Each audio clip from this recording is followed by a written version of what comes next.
Well, we're working our way through Genesis 1. Итак, мы с вами по-прежнему двигаемся по Бытию первой главе. We've looked at the first 3 days. Мы рассмотрели уже происшедшее в первые 3 дня. We'll move a little bit more rapidly because we have a lot more to talk about. Далее двинемся немножко быстрее, потому что о многом надо поговорить. But we want to take our time in these early verses because everything else that follows will depend on what we talk about in these early verses.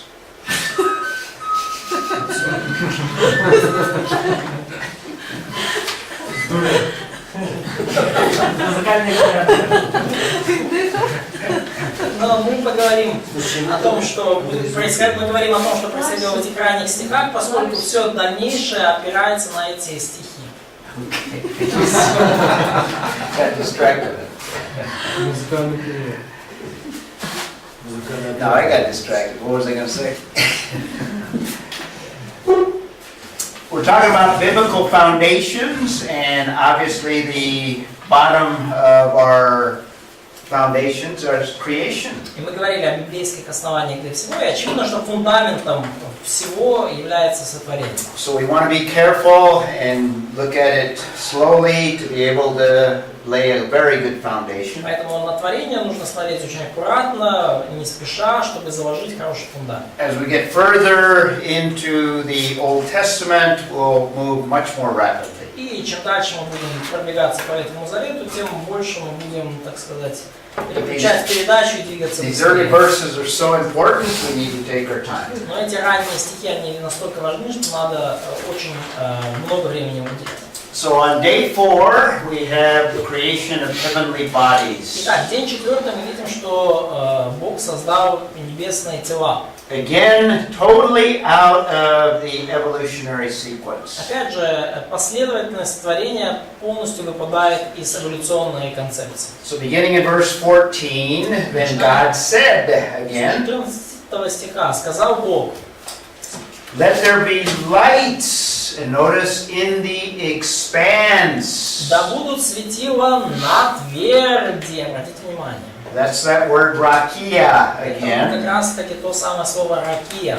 This is why the better view is that the waters are beyond the atmosphere. И вот почему более предпочтительная точка зрения заключается в том, что воды, они находятся за пределами земной атмосферы, то есть вообще там где-то далеко. These lights that are created in day 4 are not in the atmosphere. И вот эти светила, которые созданы на день 4, они же не в атмосфере висят, правильно? They're in space, or the rakia, the Они expanse. на этой ракии, то есть в межкосмическом пространстве. And they are to separate the day from the night. И их задача отделять день от ночи. One of the purposes of the sun and the moon is to make a distinction between day and night. Одной из целей Солнца и Луны является, чтобы мы понимали, где день, а где ночь. But they're also for another purpose, for signs and for seasons and for days and И years. другие цели для знамений, времен, дней и годов. They basically set the calendar for a year. Поэтому эти светила, они фактически задают нам наш календарь и наш годичный цикл.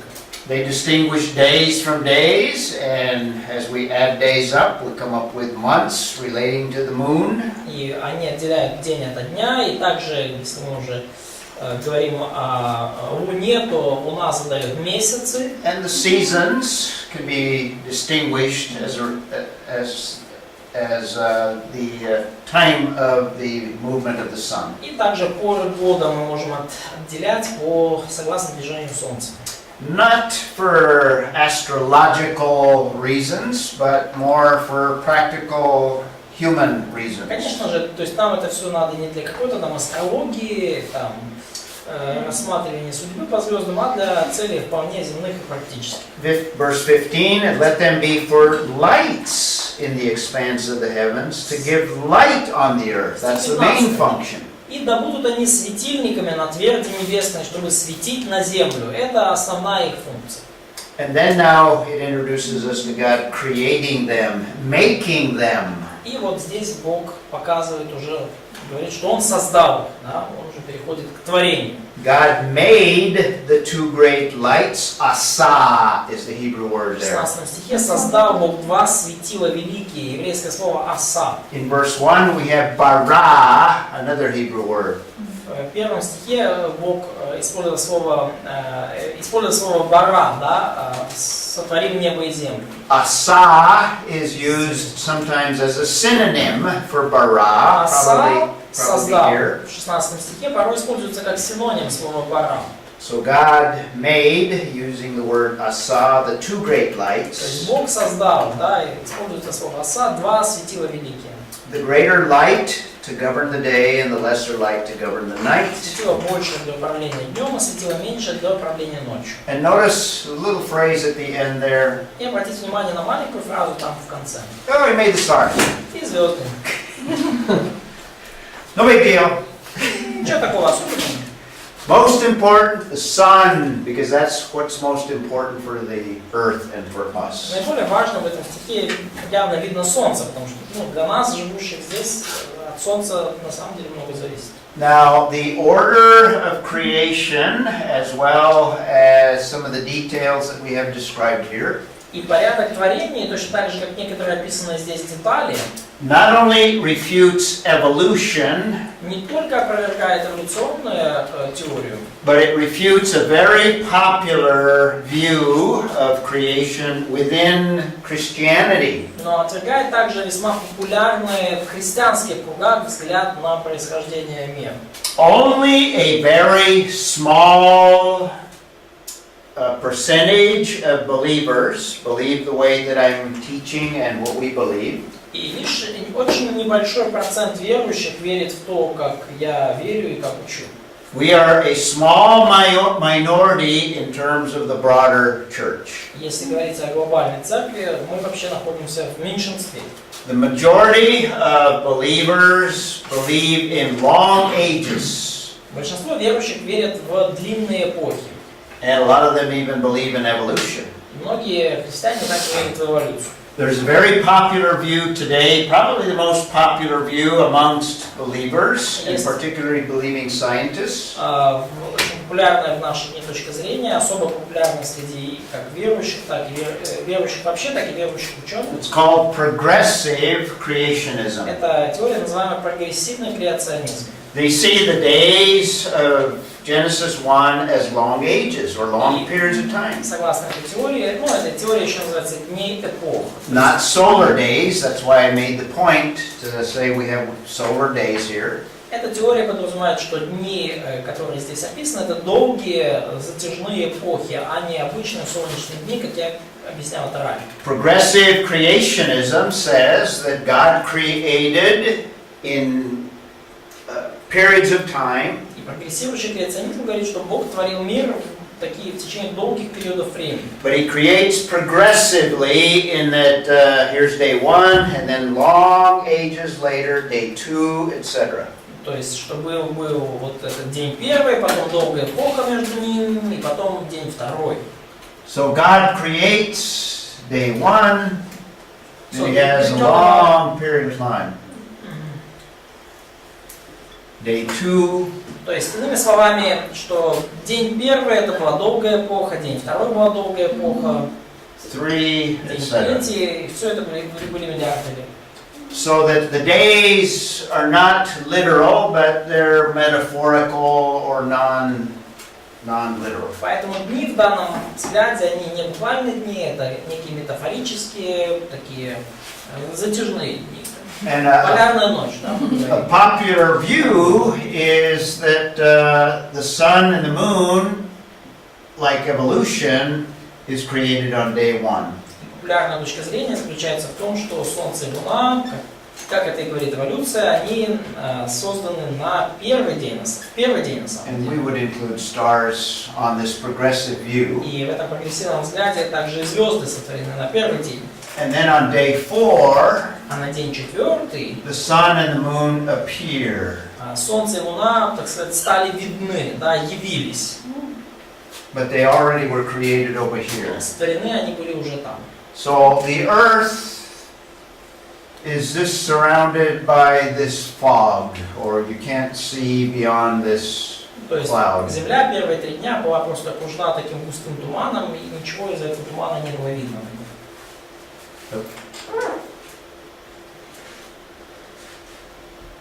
So you can't see it.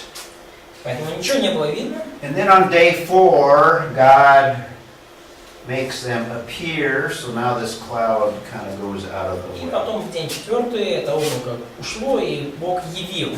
This is a very popular view. Сотворил ранее. Это очень популярная точка зрения. It accepts a lot of evolution. И эта теория, эта точка зрения, она фактически позволяет принять многое из того, о чем говорит эволюционная теория. But what we have in the text here Но что мы видим здесь в тексте? is it prioritizes the work that God does, not natural means. В тексте приоритет явно уделяется тому, что делает Бог, а не каким-то естественным, природным процессам. And I'm going to check something out here before I'm going to come. Yeah, I'm going to come back to refuting this progressive creationism Я еще idea. вернусь к опровержению вот этой прогрессивной креационистской теории прогрессивного креационизма. But for now, let's go ahead and progress through the passage. We have day 4. Но давайте сейчас двигаться далее по отрывку. У нас день 4 And then on day 5, и далее день 5. well, before we get to day 5, what do I have on this slide? Let me check here. Перед 5 днем, там посмотрю еще свои слайды. We have the earth before stars and galaxies. Согласно Писанию, Земля появилась до звезд и галактик. That goes against not only evolution, but progressive И creationism это as well. противоречит не только эволюционной теории, но и теории прогрессивного креационизма. Oops. We also have the heavenly bodies on day 4, out of sequence, Также totally мы out of видим, sequence. что небесные тела появились лишь на 4-й день, совершенно не по порядку. And like I said, almost like an afterthought, oh, by the way, stars also. Но, и так как я уже заметил, звезды вообще упоминаются как некая добавок, по скрипту. Да, кстати, там еще и звезды. So you have verse 14, then God said, let there be lights in the expanse, and let them В be 14 for стихе lights, you know, it gives us a purpose, all these особый things. акцент на светило, солнце, луну, вот их цель, вот для этого они нужны. Focus on the moon and sun and the moon. То есть вот это особый фокус на солнце и луне.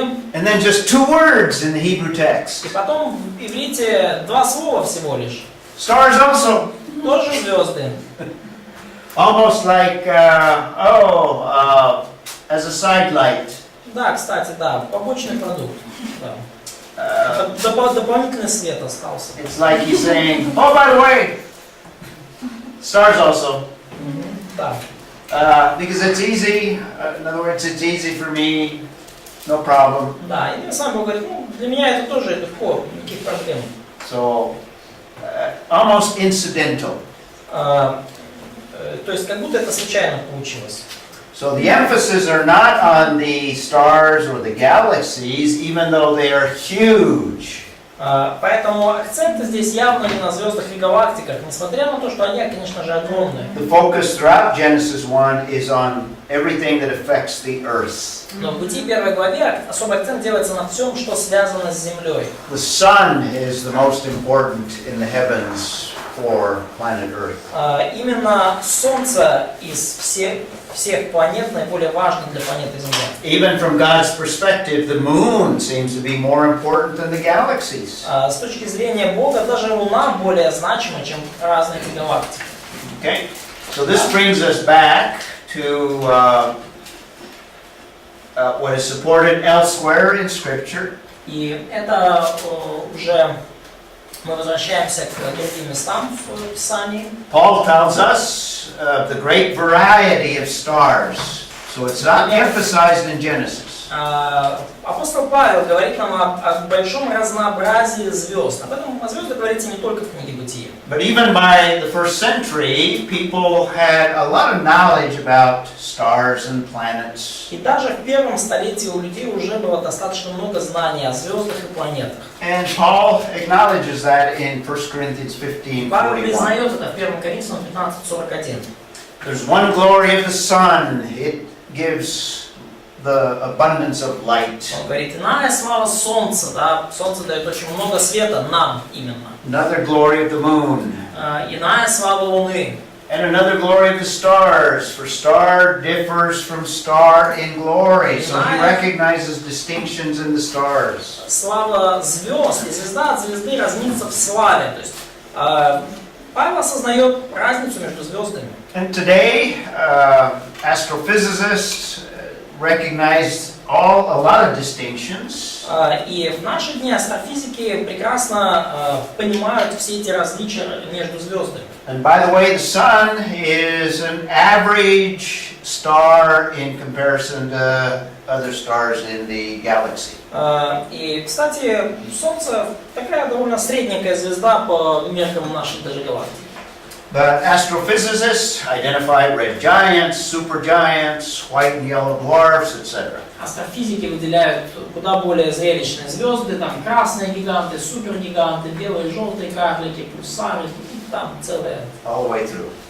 Да, Just a list of different categories that the astrophysicists. Это просто разные категории, которые выделяют астрофизики. So we think they're very important, we think they're huge, but from God's perspective, He's concerned about mankind. Мы думаем, что все эти очень важные звезды, такие значимые, здоровые, мы такие, но с точки зрения Бога самое главное то, что происходит здесь с людьми.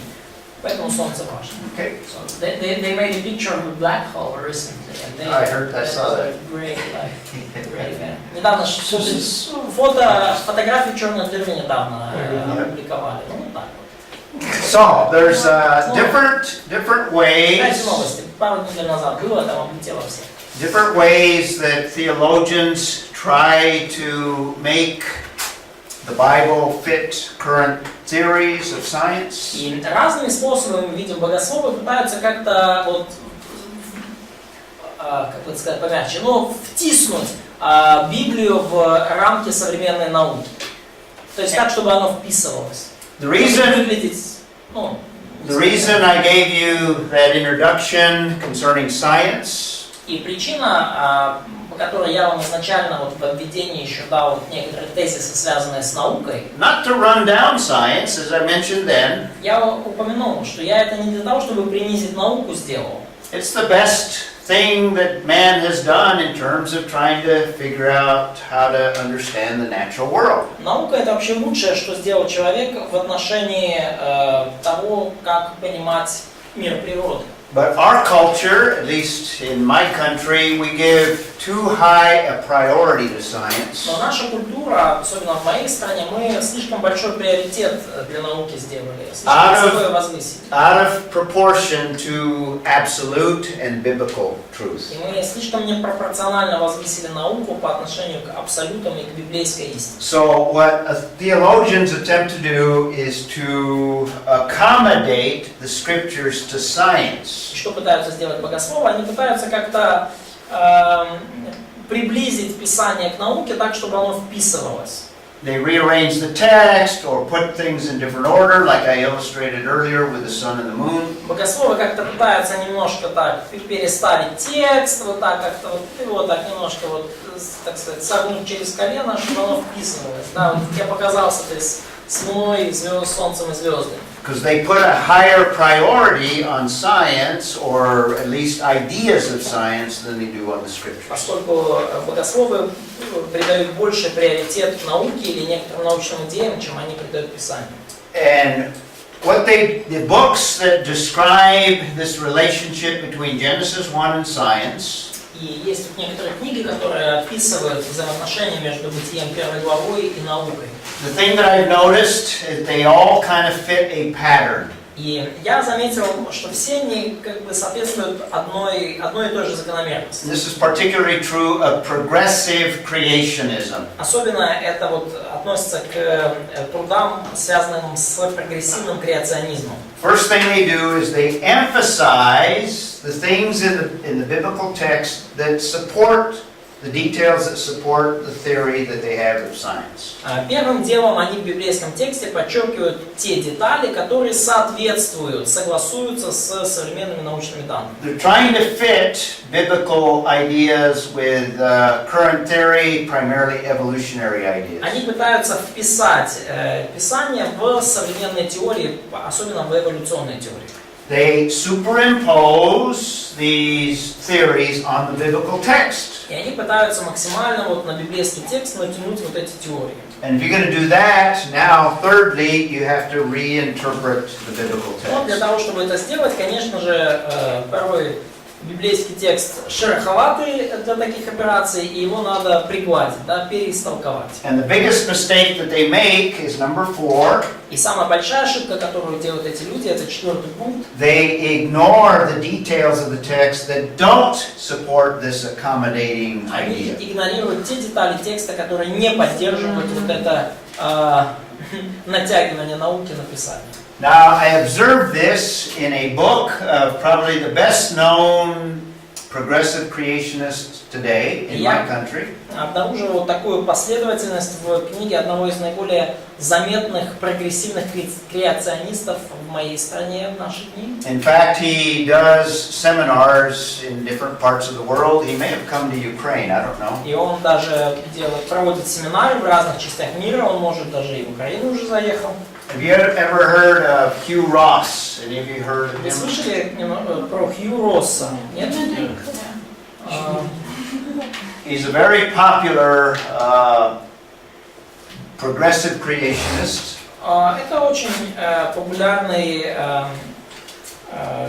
креационист, и он адепт вот этого прогрессивного креационизма. That description I gave you of progressive creationism is basically the view that Hugh Ross holds. И вот эта как бы точка зрения прогрессивного креационизма, это фактически я списал ее у Хью Росса. And here are his own words describing day 4. И вот из его собственных слов, да, то, как он описывает происшедшее в 4-й день. He says, on creation day 4, the sun and the moon and the stars became distinctly visible from earth. И он говорит, на 4-й день творения впервые солнце, луна и звезды стали четко видны с поверхности земли. And he says, for the first time. Он говорит, в первый раз их стало видно. Because earlier in his book, he has said that they're created on day 1, but they appear on day 4. Ранее в книге он говорит, что они были созданы на первый день, а на 4-й день они лишь появились. And he sees verse 16 as a parenthetical statement. И стих 16 он вообще видит как такую вставку, то есть как утверждение просто... Not describing what God is accomplishing on day 4. Не описывающее последовательно, что сделал Бог, а просто так вставку. Кстати, в прошлом вот это случилось. And he looks at verse 17 as echoing the words of day 1. И в 17 стихе он говорит, Бог это просто отголосок того, что Бог сделал в первый день. So the bottom line, he sees God creating the sun and the moon on day 1 and the stars. And they only appear on day 4. И таким образом его точка зрения такая, что Бог в первый день сотворил солнце, луну и звезды, а уже в 4-й день они проявились. But rather than holding to Hugh Ross's view, Но вместо того, чтобы следовать точке зрения господина Хью Росса, if you look at the details, it contradicts his view, the exegetical details. смотрите на экзегетические детали текста, то, конечно же, они противоречат его точке зрения. In verse 14, we have the divine fiat, or the divine creative act. В 14 стихе мы видим божественный акт творения, то есть божественный такой декрет, указ. And we have that little phrase that I've been emphasizing in verse 15, the immediacy of fulfillment. И в 15 стихе мы видим эту маленькую фразу «и стало так». Я уже подчеркивал, что она говорит о незамедлительном исполнении. Hugh Ross would say day 1 is millions, if not billions of years before day 4. И Курс говорит, что день первый отстоит от дня четвертого на миллионы, а то и миллиарды лет. But the detail of the text says that there's immediacy of fulfillment. It was so. Но детали текста показывают на незамедлительность исполнения. Оно и стало так. God speaks and it is so. Проговорил, и вот так оно и стало. And rather than verse 16 as being a parenthetical statement, И 16 стих, который господин Хирос воспринимает как вставку. we have creation words used. Но мы здесь видим, что используются слова, говорящие о творении. The word asa that I pointed out earlier. Бог создал слово «оса», которое ранее я упоминал. So the word asa, and then we have the description of what was created, what was made. И мы видим дальше описание того, что было сотворено. Что было. So the terms in verse 16, Итак, термины в 16 стихе. Hebrew word asa, that's a creative word. Греческое слово «оса», слово, говорящее о сотворении, создании. And what Hugh Ross says is they appeared, but you don't have that word. You don't have the Hebrew word for appear. И Курс говорит, что они появились, но тут нету этого слова. Nowhere in day 4 is that word there. Is the word to appear is not in day 4. Да, и вот это слово, которое говорит о появлении, нигде в описании 4-го дня оно не встречается. Did Moses, the writer of Genesis, use the word appear? He could have used it. Моисей, автор Пятикнижия, мог бы использовать слово «появиться», оно есть, но использовал ли он его? What appeared? Not the sun and the moon. Что появилось? Не солнце и луна. Что явилось? Что до этого явилось? Remember verse 9? Помните, 9 стих. Notice verse «И 9. да явится суша». Да, то есть слово это было доступно. See, Moses uses the word ra'ah in verse 9 to appear, and it's the land that appears. Моисей использует слово «явиться» в 9 стихе.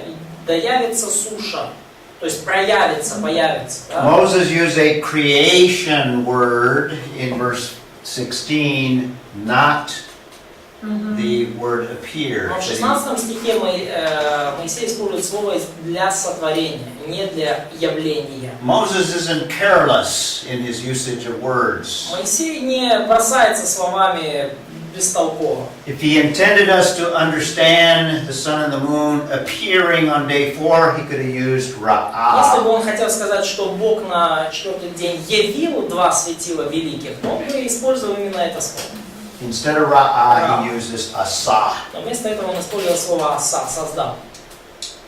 Oops. And he also, in verse 17, the planets don't appear, but he places them. He creates them and places them in the expanse. И More detail. да, и дается даже в 14 стихе, в 17 стихе больше деталей, да, что Бог не просто явил их на тверди небесной, Он поставил их. These are just the main details, the exegetical details that refutes. И это лишь самые очевидные экзегетические детали, которые опровергают точку зрения господина Хьюроса. Okay?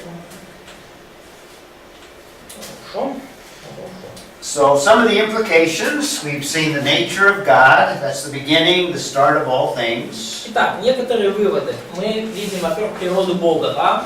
We also saw the origin of language, В первой главе Бытия мы также видим происхождение языка. the way or the means that God used to create. Мы видим инструменты, которые Бог использует для сотворения. Это здесь мы все как бы повторяем от языка, мы просто добавляем вот эти вот тезисы к тому, что уже было. And I've been pointing out some of the conflicts that we have with evolution. И я уже указывал на некоторые точки, где явно идет конфликт с теорией эволюции. Not only atheistic evolution, but even evolution that creeps into interpretation of some believers. И даже не только с атеистической эволюцией, но вот с этим эволюционным мировоззрением, которое пролазит в мозги многих верующих. Like progressive creationism, which is just a Christianized form of evolution. Которое выражается в идеях прогрессивного креационизма, который фактически просто христианизированный эволюционный взгляд. So that's day 4. Итак, это день 4. Now, like I said, we're going to move a little bit faster. Те аргументы, которые вы приводили, мы можем их использовать для христиан эволюционистов, креационистов. Для неверующих они совершенно не будут иметь смысла. So, is it true that those arguments you used basically are intended for Christians who are kind of who hold this view like progressive creationism and Kurs? They are not basically making a lot of sense for non-believers. No. Yeah. No, you're right. You're correct. No, Hugh Ross speaks mainly to a Christian audience. Но Хью Росс обращается в основном к христианской аудитории. Yeah, but I would not recommend his books unless you just want to be able to refute what he has Но to say. я не рекомендую вам и вообще его книги, но если только вы не в состоянии читать избирательно, да, и опровергать то, что я только что сказал. So on day 5 we have the creation of flying and water creatures. Наши внутренние разборки. На день 5 мы видим сотворение летающих и ползающих существ. And let's look at Летающих и водных существ. a little bit. Then verse 20. 20 стих посмотрим. Then God said, let the waters teem with swarms of living creatures. Итак, сказал Бог, да произведет вода пресмыкающихся душу живую. Creatures that have nefesh. То есть We'll talk about that later. существ, у которых есть вот эта нефеш, душа. So we have water creatures. Итак, водные творения. And let the birds fly above the heaven as in the open expanse of the heavens. И птицы да полетят над землею по тверди небесной.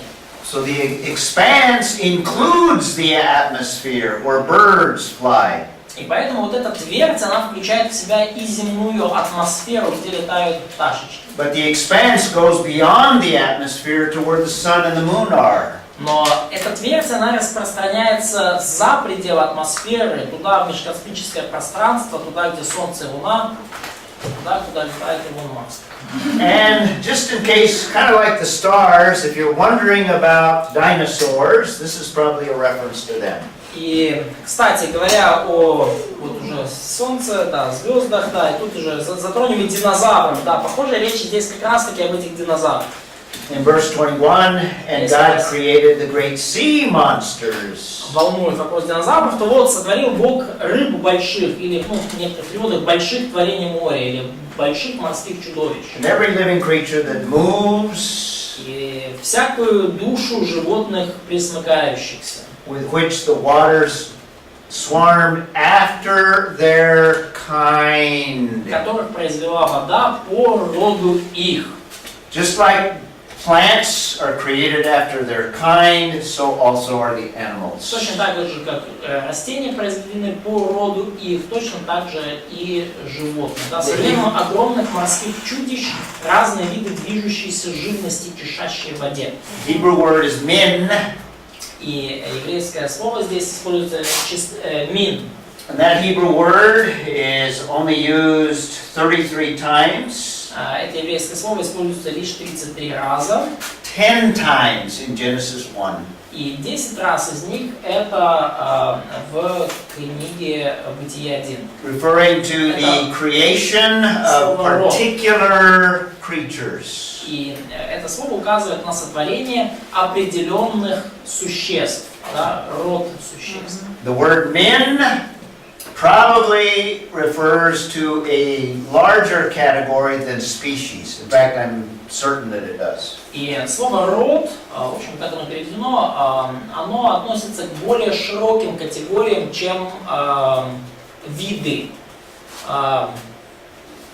Should I briefly explain, because it's Yes, if you can. Like the kinds are like, you know, orange, grapefruit, mandarin, and the meat would talk about like citruses in general.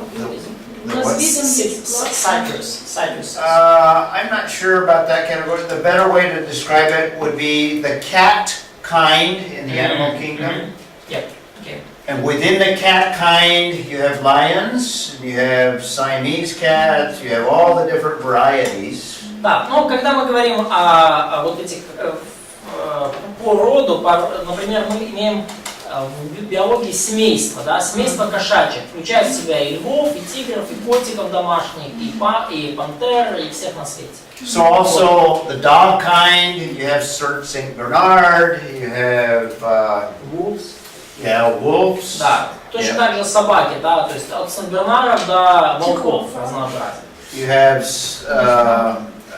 German Shepherd, all the varieties within a kind. То есть немецкие овчарки, большое разнообразие, но все по роду. Within the kind you have species. Я так говорила, что класс еще возможно. Классы это более, мне кажется, общий класс млекопитающих, он больше, чем семейство. Да, Это все, это кошачьи. Да, род кошачьих, да. This is going to be important when we talk about the Genesis flood. И это будет важно, когда мы с вами коснемся вопроса потопа. Because many of the usages of the word men refer to the animals on the ark. Поскольку многократно слово «мин» роды используется при описании животных в ковчеге. Noah didn't take thousands or even millions of species. Да, и Ной не взял с собой ковчег все тысячи и миллионы видов животных и существ. Different kinds, which reduces the number that need to be on Он the ark. взял лишь представителей родов, что явно уменьшает количество места, необходимого на ковчеге. So he didn't take, Saint Bernards, German То Shepherds. есть он не брал всех там Сен-Бернаров, немецких овчарок, волков, этих Male and a female dog. Он просто взял собаку мужского и женского рода. А потом откуда взялись? So, and later they kind of multiplied and... Yeah, later we have variation. И позже пошли же вариации. So could we say that, talking about that as a Christians we would accept the microevolution like in the borders of Yes, but we would not call it microevolution. We would call it variation. Да, то есть как христиане мы принимаем то, что внутри родов имеет место вариативность. Да? То есть, то, что как бы, светские люди называют микроэволюцией, да, мы лучше не использовать слово микроэволюцию, но вариативность, то есть то, что медведи могут быть там белыми на севере, где много снега, и бурыми там в наших широтах, для нас не проблема. Call it variation because the evolutionist uses microevolution to convey the idea if this is real, then you can expect macroevolution. И почему лучше не использовать термин микроэволюция, да, потому что эволюционисты говорят, вот смотрите, вот есть микроэволюция, да, и это очевидно, что так, вариативность присутствует. Они говорят, так давайте расширим это дальше, и они уже говорят, используют вот термин макроэволюция на переход между родами, между семействами. Okay. И они уже начинают придумывать вот эти промежуточные формы между родами. Жанна, So the meaning of this word conveys this idea that there's a limitation that you can have this variation. И поэтому вот значение этого слова «род» подразумевает некие ограничения, границы, внутри которых у вас возможно разнообразие. There are no transitions between cats and dogs or any animals. Да, и мы не видим в природе переходов между там котами и собаками или другими животными. And by the way, today microbiology is confirming these biblical ideas. Кстати, в настоящее время микробиологи, они подтверждают вот эти библейские идеи. Like DNA is kind of similar. Yes. DNA is very radically different from species. From kind to kind. Ну, то есть ДНК радикально отличается у разных вот семейств, родов животных. And even the Bible seems to at least imply this concept of creatures after their kinds. И Библия также подразумевает вот эту концепцию сотворения животных по родам. 1 Corinthians 15:39. 1 Коринфянам 15:39. И всякая плоть такая же плоть, но иная плоть у человека, иная плоть у скотов, иная у рыб, иная у птиц. All flesh is not the same. There's distinctions. То есть живые существа не одинаковые, есть различия явные между ними. There's one flesh of man that is distinct. There's no missing links. Да, то есть плоть у человека иная, чем у животных, скотов. Да, нет промежуточных форм, потерянных звеньев. Another flesh of beasts, but even within the animal kingdom there are distinctions. И даже внутри царства животных есть отличия. Fish are different from land animals. Рыба отличается от наземных животных.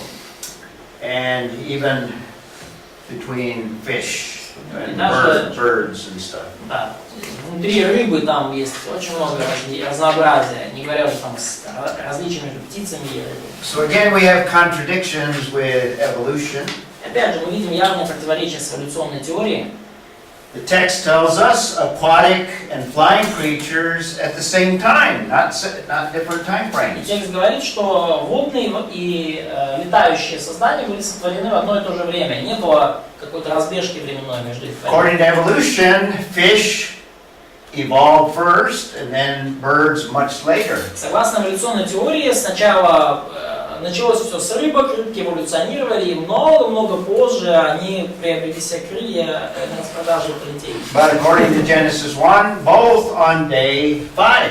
Но согласно бытию 1 главе, и рыбы, и птицы, они появились на 5-й день. In fact, birds are before reptiles, which we won't see till day 6. И интересно, что птицы появились еще до пресмыкающихся. Пресмыкающиеся, там, змеи, ползучие, появились лишь на 6-й день. So again, we continue to have contradictions with man's ideas. То есть, опять же, мы видим противоречия с человеческими идеями. And here's just some more that we can put on one slide relating to contradictions with evolution. И вот еще вот несколько таких моментов, да, мы можем поговорить о противоречиях с эволюцией. These are not feet. Это не ножки, кстати, вот это. Now the evolutionist tries to make you think that this fish is about to walk on the land. Ага, то есть эволюционисты говорят, вот оно, переходное звено, вот они, рыбы, которые первые вырвались на сушу. No way. So, Но это не нож. no evolution in Genesis 1. Поэтому в бытии мы не видим никакой эволюции, в бытии 1. First life on earth, not the sea, we mentioned. Первым делом жизнь появилась на земле, а не в море, мы это уже упоминали. Throughout, we've been emphasizing the immediacy of fulfillment. И на протяжении всей главы мы подчеркиваем незамедлительность исполнения. We've been talking about distinct kinds, so there's a fixed nature of kinds. Мы говорили о фиксированной природе родов, ну или семейств, как в современной биологической теории,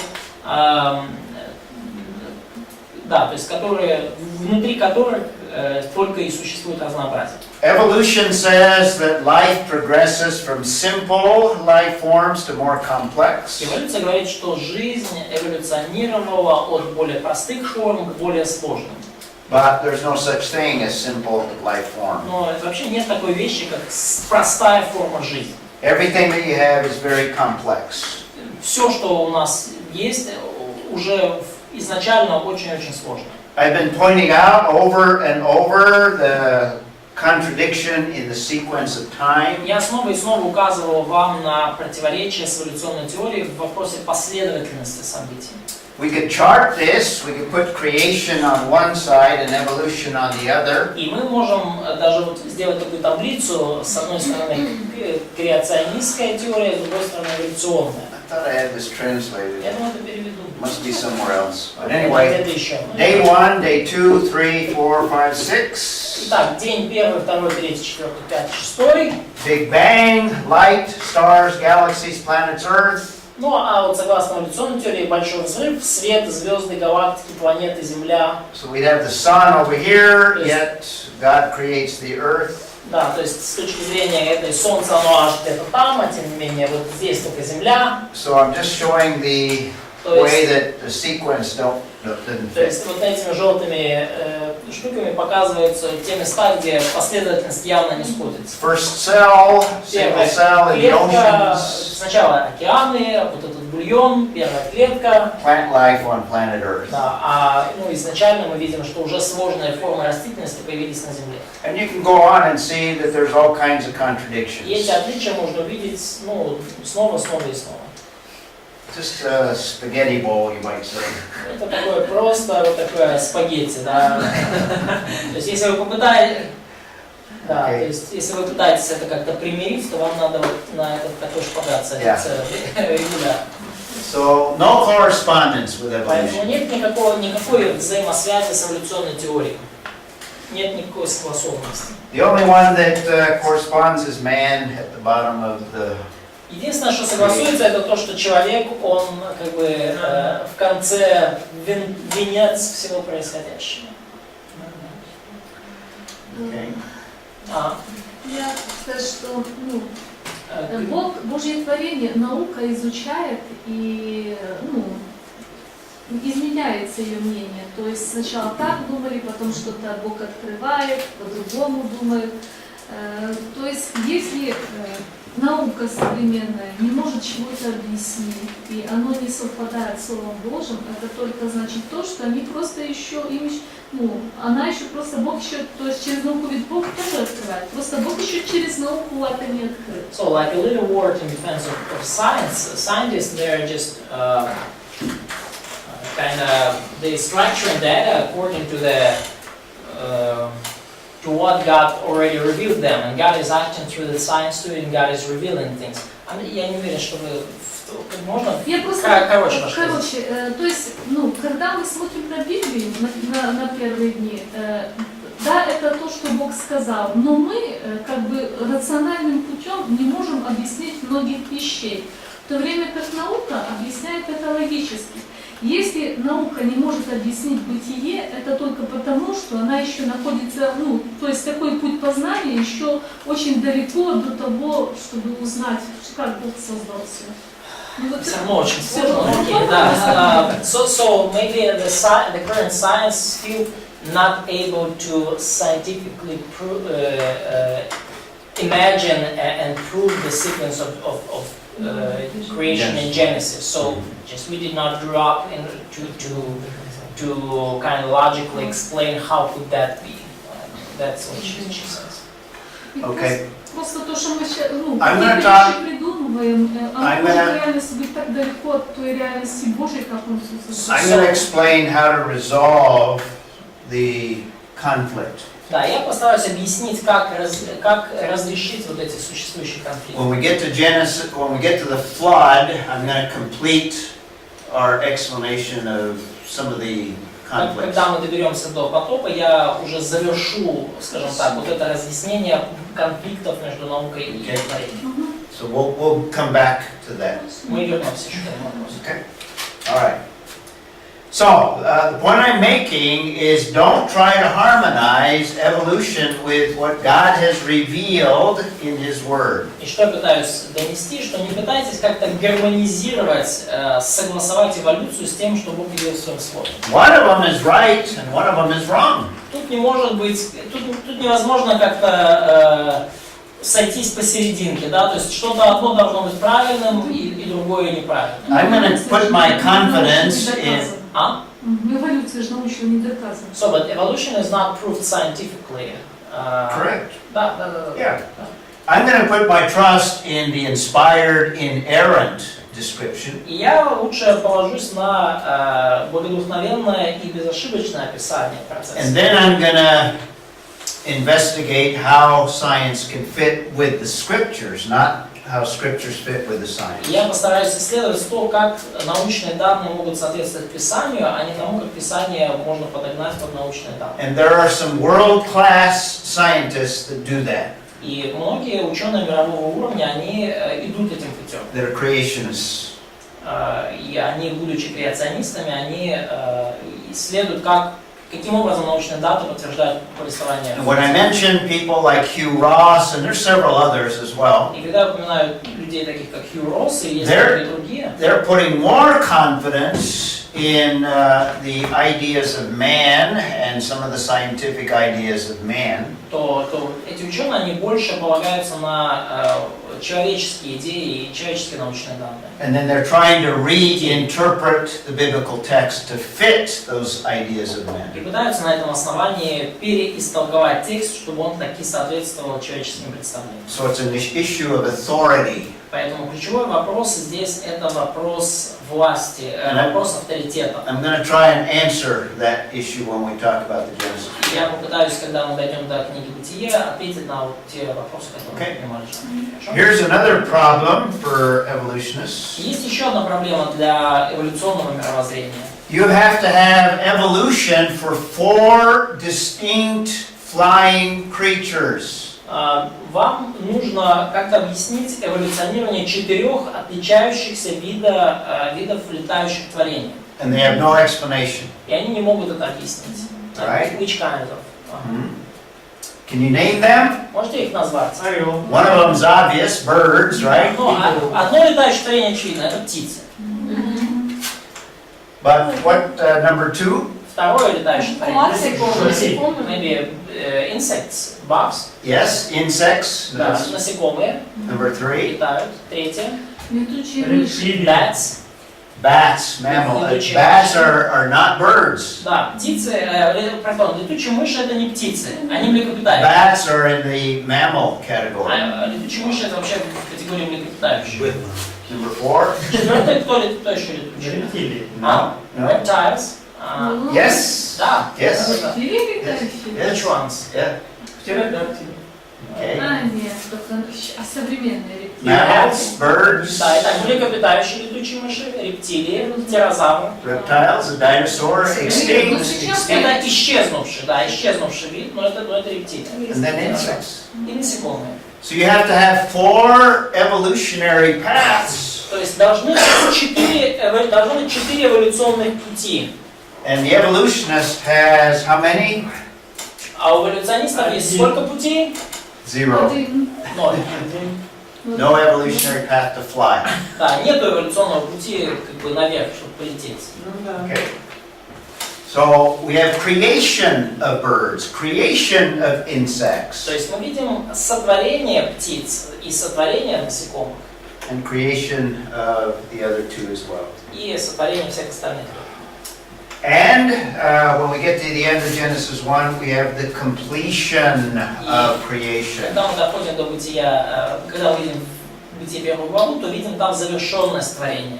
The evolutionist says evolution is ongoing and continues. Эволюционисты говорят, что эволюция это продолжающийся процесс, мы до сих пор эволюционируем, все эволюционирует. One of the sciences today that is totally destroying the theory of evolution Один из современных ученых, который полностью уничтожает теорию эволюции, is the science of microbiology. Пардон, не ученых, а научная дисциплина, которая уничтожает эволюцию, это микробиология. And many scientists that study microbiology are recognizing this.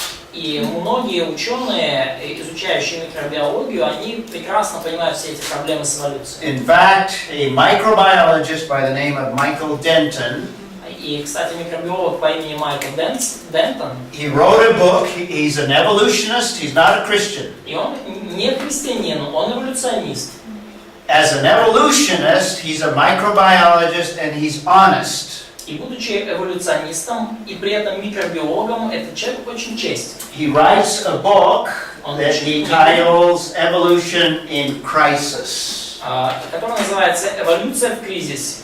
And the conclusion of his book, it's a long conclusion, but I got one quote that kind of summarizes. И у него есть там целая глава «Выводы», и она довольно большая. Я выбрал просто одну цитату, которая суммирует все. Remember, he's an evolutionist, Помните, что он сам эволюционист. and this is what he says. И вот что он говорит. В конечном итоге теория Дарвина является более или менее великим космогоническим мифом 20-го столетия. That's after much research and data that he fills the book with. И это после большого количества исследований и научных данных, которыми он наполнил книгу. So ultimately, the Darwinian theory of evolution is no more nor less than the great cosmogenic myth of the 20th century. Теория Дарвина не более и не менее, чем великий космогонический миф 20-го столетия. Now he says the 20th century because the book was written before 2021. И он говорит 20-е столетие, потому что книга написана Or где-то там, 2020 rather. где-то в конце 20-го столетия. So the book is over 20 years old. И книги уже почти там. And this is more so now than it was when he wrote the book. И теперь уже ситуация такая, что написано им стало еще более очевидно, чем в момент, когда он это писал. This is in English. I don't know if you can understand the. Maybe we can translate it for you. A little funny. Да, ну cartoon. как бы да, вот такая вот карикатура, да, значит, заголовки газет, потопы, кризис, безработица, Польша, Ближний Восток, растут цены, креационная наука как бы выброшена на свалку, но теперь, короче, он читает газету и говорит, слушай, судя по тому, как мир быстро разваливается, похоже, его действительно сделали за 6 дней.